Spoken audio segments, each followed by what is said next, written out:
कि जब 2012 से 17 के बीच में समाजवादी पार्टी की सरकार थी तब आपका प्रतिनिधित्व था या आज आपका प्रतिनिधित्व कहां है? बताइए, नोएडा में एमएलसी थे कि नहीं थे? नरेंद्र भाटी जी, राम सकल गुर्जर जी मिनिस्टर थे कि नहीं थे? यहां से शामली से वीरेंद्र जी को एमएलसी पार्टी ने बनाया था कि नहीं बनाया था? और चौधरी परिवार का भी क्या रुतबा था? द्वारा चुना गया, यहां से जनप्रतिनिधि हूं, आपका सेवक हूं और आपकी सेवा ही मेरा सबसे बड़ा कर्म है। आज देश बहुत बुरे दौर से गुजर रहा है,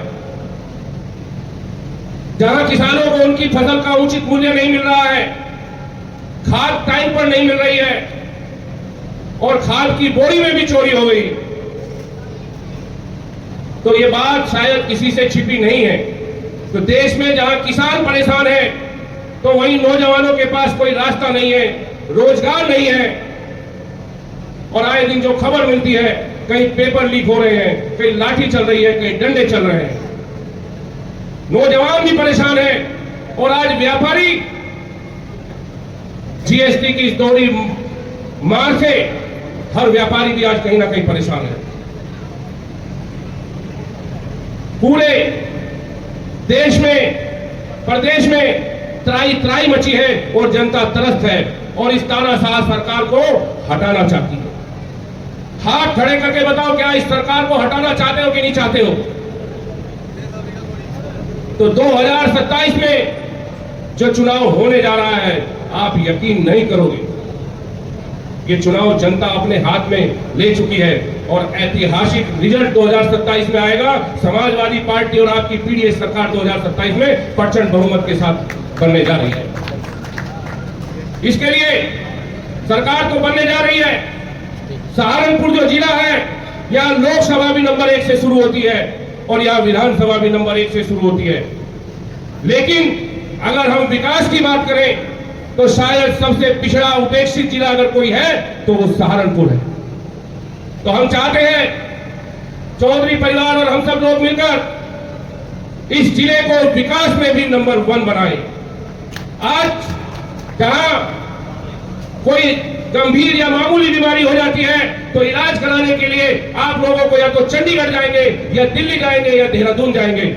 हम भरोसा दिलाते हैं, समाजवादी पार्टी 2027 में बनेगी तो आपको चंडीगढ़, दिल्ली और देहरादून नहीं भटकना पड़ेगा। ऐसी सुविधा यहां पर करेंगे कि वहां के लोग आपके यहां इलाज कराने के लिए आएंगे। यही नहीं, आपको याद होगा कि पिछले 4 साल से मैं बराबर जो भी सहारनपुर के जमीन से जुड़े हुए मुद्दे हैं उनको सदन में उठाने का काम किया है। ऐसा शायद कोई मुद्दा नहीं बचा होगा, कोई समस्या नहीं बची होगी जिसको हमने विधानसभा में आपकी आवाज को बुलंद करने का काम न किया। चाहे कैंसर से जुड़ा हुआ मुद्दा हो, आपको याद होगा कि सबसे पहले विधानसभा में जाते ही मैंने ये काली नदी, हिंडन नदी, धमोला नदी और अगर कहें तो ये गंगा और यमुना के बीच का जो एरिया है, यहां से लेकर शामली और बागपत तक रहस्यमय तरीके से किस तरह से कैंसर के पेशेंट बढ़ते जा रहे हैं और रहस्यमय तरीके से किस तरह से इनकी मौत हुई है बहुत बड़ी संख्या में। मैंने इसको विधानसभा में पुरजोर तरीके से उठाया, यहाँ कैंप भी लगे, लेकिन जो हमारी डिमांड थी कि कोई भी ऑन्कोलॉजी स्पेशलिस्ट यहाँ पर नहीं है, यहाँ कैंसर के डॉक्टर होने चाहिए, मलेरिया का डॉक्टर कैंसर का इलाज नहीं कर सकता।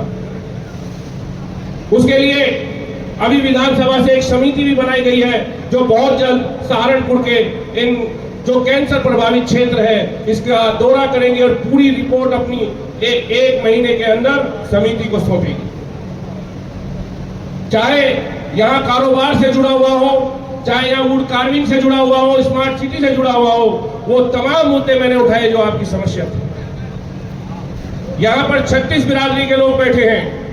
मैंने कभी भी धर्म, जाति, क्षेत्र, भाषा के आधार पर राजनीति नहीं की। ये विधानसभा मेरा परिवार है, मैं आपके परिवार का सदस्य हूं, आप मेरे परिवार के सदस्य हैं और आपकी आवाज को मजबूती से हर प्लेटफॉर्म पे जहां उठाना पड़ेगा हम हमेशा, हम और चौधरी साहब मिलकर के उठाते रहेंगे। हमने 36 बिरादरी की बात इसलिए की कि आज यहाँ बहुत सारे हमारे क्षेत्र के जिम्मेदार लोग बैठे हैं। हम कभी बिरादरी के आधार पर या उस पर बात नहीं करते, लेकिन आज गुर्जर समाज के बहुत बड़ी संख्या में यहाँ पर लोग मौजूद हैं। मैं आपसे सिर्फ ये पूछना चाहता हूं कि जब 2012 से 17 के बीच में समाजवादी पार्टी की सरकार थी, तब आपका प्रतिनिधित्व था या आज आपका प्रतिनिधित्व कहां है? बताइए। नोएडा में एमएलसी थे कि नहीं थे? नरेंद्र भाटी जी, राम सकल गुर्जर जी मिनिस्टर थे कि नहीं थे? यहां से शामली से वीरेंद्र जी को एमएलसी पार्टी ने बनाया था कि नहीं बनाया था? और चौधरी परिवार का भी क्या रुतबा था? और आज भी चौधरी परिवार का जो सम्मान है और जो सम्मान इनको मिलने जा रहा है, उससे आप सब लोग भी परिचित हैं।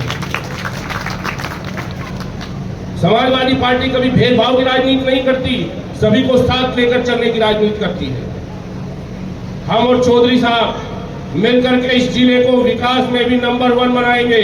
यहाँ पर अगर नौजवानों के खेल कूद के लिए अंतरराष्ट्रीय स्तर का स्टेडियम, क्योंकि 3 स्टेटों की सीमाएं इससे लग रही हैं, उत्तराखंड, हिमाचल और आपका हरियाणा, चंडीगढ़ यहाँ से करीब है, तो अंतरराष्ट्रीय स्टेडियम भी अगर बनाना पड़ेगा तो हम उसको अपने लोकल मैनिफेस्टो में शामिल कराएंगे। आदरणीय राष्ट्रीय अध्यक्ष ने कहा था कि हम लोकल मैनिफेस्टो जिले की जो समस्याएं हैं, चाहे किसान की है, नौजवान की है, व्यापारी की है, जो भी इस जनपद सहारनपुर की समस्याएं होंगी, चाहे रोजगार से जुड़ी हुई हो, किसानों से जुड़ी हुई हो, आपके स्वास्थ्य से जुड़ी हुई हो, बच्चों के खेलकूद से जुड़ी हुई हो, उन सभी को मैनिफेस्टो में रखेंगे।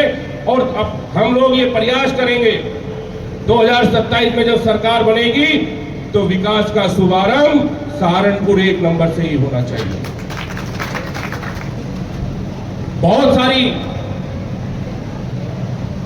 ऐसी बातें हैं जो हम आपसे करना चाहते हैं, लेकिन आप भी बहुत वक्त से बैठे हो। मैं आज इस मंच के माध्यम से जो रैली होने जा रही है 6 तारीख को, मैं आपसे अपील करने आया हूं कि ज्यादा से ज्यादा, जिस तरह से आज आपने हमारा हौसला, हमें जो दिख रही थी ट्रैक्टरों की लाइन, तो दूर दूर तक ट्रैक्टर ही ट्रैक्टर दिखाई दे रहे थे। आप करिए कि ये तो एक विधानसभा के कोने में प्रोग्राम है। आप कल्पना करिए कि 6 तारीख को क्या मंजर होगा।